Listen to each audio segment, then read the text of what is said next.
नमस्कार दोस्तों, जय सिया राम। स्वागत है आप सभी का हमारे चैनल पर। दोस्तों, आज मैं एक कहानी लेकर उपस्थित हुई हूँ। कहानी का शीर्षक है प्रभु इच्छा से सुखी जीवन। बहुत समय पहले की बात है। एक नदी बहती थी। उस नदी का नाम था तुंगभद्रा। उस नदी के किनारे पर एक भव्य नगर बसा हुआ था। उस नगर में सभी सुख शांति से रहते थे। सभी लोग अपने अपने वर्णों का कार्य स्वयं ही करते थे। किसी को किसी दूसरे से कोई शिकायत नहीं थी। उसी नगर में एक ब्राह्मण रहता था। नाम था आत्मदेव। उसका ज्ञान सूर्य के समान सभी को प्रकाश देने वाला था। वह बहुत धनी था, परंतु धनी होने के बाद भी वह अपना जीवन यापन भिक्षा पर आधारित रखता था। उसकी पत्नी का नाम धुंधली था। वह भी बहुत सुंदर तथा कुलीन वर्ण की थी, पर थी बहुत जिद्दी। लोगों की चुगली करने में उसे बहुत आनंद मिलता था, परंतु फिर भी दोनों पति पत्नी प्रेम से रहते थे। उनके घर में यद्यपि सभी सुख सुविधाएं थी, परंतु कमी थी तो बस एक संतान की। इसीलिए वे सुखी नहीं थे। एक दिन आत्मदेव हताश होकर जंगल में चला गया। वहां जाकर भी वह सोच में ही डूबा रहा। तभी उसने एक सन्यासी देखा जो आते ही बह रही नदी में से पानी पीने लगा। जब वह पानी पी चुका तो ब्राह्मण सन्यासी के पास गया और उनके चरणों को पकड़कर जोर जोर से रोने लगा। सन्यासी के पूछने पर उसने अपनी राम कहानी सुना दी। वह कहने लगा, महात्मा, चाहे हठपूर्वक ही सही मेरी संतान की इच्छा अवश्य पूरी कीजिए। बिना संतान के किसी गृहस्थी का कोई अर्थ नहीं है। दोस्तों, सन्यासी संत ने बहुतेरा समझाया कि यदि संतान नहीं है तो प्रजा में और भी घर है जहाँ आवश्यकता से अधिक संतानें हैं। आप उनका पालन पोषण कीजिए। समझ लीजिए वह सब आपकी ही संतान है। पर ब्राह्मण इस बात से भी राजी न हुआ।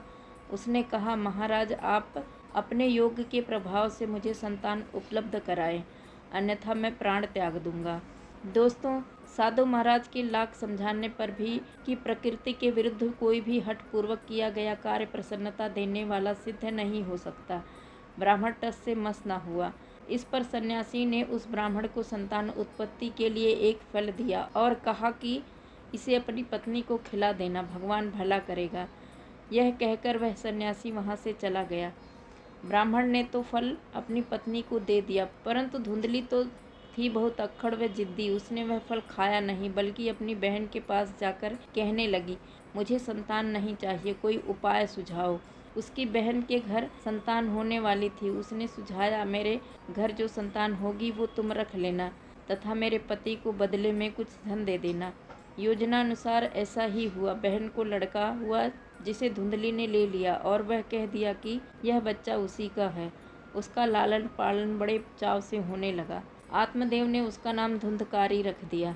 दोस्तों, उधर ब्राह्मण की पत्नी धुंधली ने वह सन्यासी द्वारा दिया गया फल खाया नहीं था, बल्कि उसे गायों के बाड़े में फेंक दिया, जिसे राह जाते किसी दंपति ने उठाकर खा लिया। संजोग से जब उसकी संतान उत्पन्न हुई तो उन्होंने सोचा, ये संतान उस फल के कारण हुई है, इस पर उसका अधिकार नहीं है। इसलिए संतान उत्पन्न होने के कुछ समय उपरांत ही वे बालक को उसी बाड़े की ओर ले भागा। आत्मदेव ने झाड़ी की ओर देखा। वहाँ एक बच्चे को देख बहुत खुश हुआ। वह उस बालक को अपने घर ले आया। उस बालक के कान गौ के समान थे, इसलिए ब्राह्मण ने उस बालक का नाम गोकर्ण रख दिया। दोनों बच्चों का लालन पालन समान रूप से होते हुए भी दोनों एक दूसरे से विपरीत स्वभाव वाले थे। गोकर्ण एकदम साधु स्वभाव का था। वह धुंधकारी राक्षसी वृत्ति वाला हुआ। धुंधकारी बचपन से ही कोई न कोई शस्त्र धारण किए रहता था। उसने एक टोली बना रखी थी जो दूसरों के घर चोरियां करते, कभी किसी को कुएं में धकेल आते तो कभी राह चलते लाचार लोगों को यूं ही तंग करते रहते। धुंधकारी तो मुर्दों तक के हाथ छुआ भी खा जाता था। उसका आचार व्यवहार सभी कुछ अजीब व दुराचारी के समान था। वह जब और बड़ा हुआ तो और व्यभिचारी हो गया, वेश्याओं के चुंगल में फंस गया। पिता का धन उसने इन्हीं कुकर्मों में लगाना प्रारंभ कर दिया।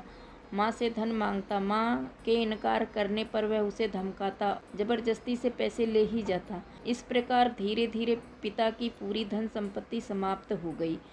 उसके घर तक की नीलामी हो गई। अब पिता ने सोचा, मैंने परमात्मा के विधान में जबरदस्ती विघ्न डालने की कोशिश की है, इसीलिए मुझे यह फल भोगना पड़ रहा है। हाय देव, अब मैं क्या कहूँ, अब मैं कहाँ जाऊँ, क्या करूँ, कुछ समझ में नहीं आता। मैं अपनी इस भूल का सुधार कैसे करूँ। हे प्रभु, किसी के घर कपूत पैदा ना हो। संजोग बस उसका दूसरा बेटा गोकर्ण वहाँ आया। गोकर्ण अपने भाई के विपरीत अत्यंत धार्मिक वृत्ति वाला बालक था। प्रारंभ से ही वह अध्यात्म ज्ञान के उपार्जन में लगा था।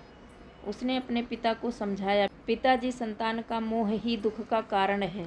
पुत्र, धन, परिवार या किसी प्रकार का कोई भी सांसारिक वस्तु किसी के साथ नहीं जाती। मानव तो अकेला ही जन्म लेता है और अकेला ही मृत्यु लोक को प्राप्त हो जाता है। विश्व में आकर गृहस्थ जीवन को अपना लेना प्रभु परमात्मा की विस्तार वाले गुण की सिद्धि का स्वयं ज्ञान लेना मात्र है। इससे अधिक इस विश्व पर अपना आधिपत्य समझना स्वयं को ही धोखा देना है। इसलिए आश्रम व्यवस्था के अनुसार अब आप मोह त्याग कर भगवान में ही ध्यान दीजिए। गोकर्ण की ऐसी ज्ञान भरी बातें सुनकर उसके पिता ने तय कर लिया कि वह अब केवल प्रभु भक्ति में ही अपना जीवन बिताएगा। वह सत्संग भजन में ही लीन रहने लगा। उधर धुंधली को उसके बेटे धुंधकारी ने धन के लिए पीटा, परंतु माँ के पास तो कुछ था ही नहीं। इसलिए बेचारी और मार न सह सकने के कारण घर से निकलकर एक कुएं में कूद गई और अपनी जीवन लीला समाप्त कर ली। दोस्तों, धुंधकारी के पास कुछ था ही नहीं, परंतु फिर भी वेश्याओं के चंगुल में फंसे होने के कारण उन्हें खुश रखने के लिए चोरी से, डाके से वह धन उपार्जन करने में लगा था। दोस्तों, एक दिन उसने राजमहल से बहुत से गहने चुराए। गहने लेकर वह वेश्याओं के पास आ धमका। वेश्याओं ने सोचा, राजा के सिपाही धन की खोज करते करते यहाँ आ ही पहुँचेंगे, कहीं इसकी वजह से हम मुसीबत में न फंस जाएं। इसीलिए उन्होंने धुंधकारी को मार डाला और एक गड्ढे में गाड़ दिया। दोस्तों, कहानी का भावार्थ कुछ भी रहा हो, परंतु यह सत्य है कि प्रभु की इच्छा के विरुद्ध किए गए कर्मों से सुख शांति नहीं मिलती है। इसीलिए हमें प्रभु की इच्छा में रहकर ही कर्म करना चाहिए। दोस्तों, कहानी अच्छी लगी हो तो लाइक करें, चैनल को सब्सक्राइब जरूर करें। धन्यवाद दोस्तों। जय हरि विष्णु, जय सिया राम।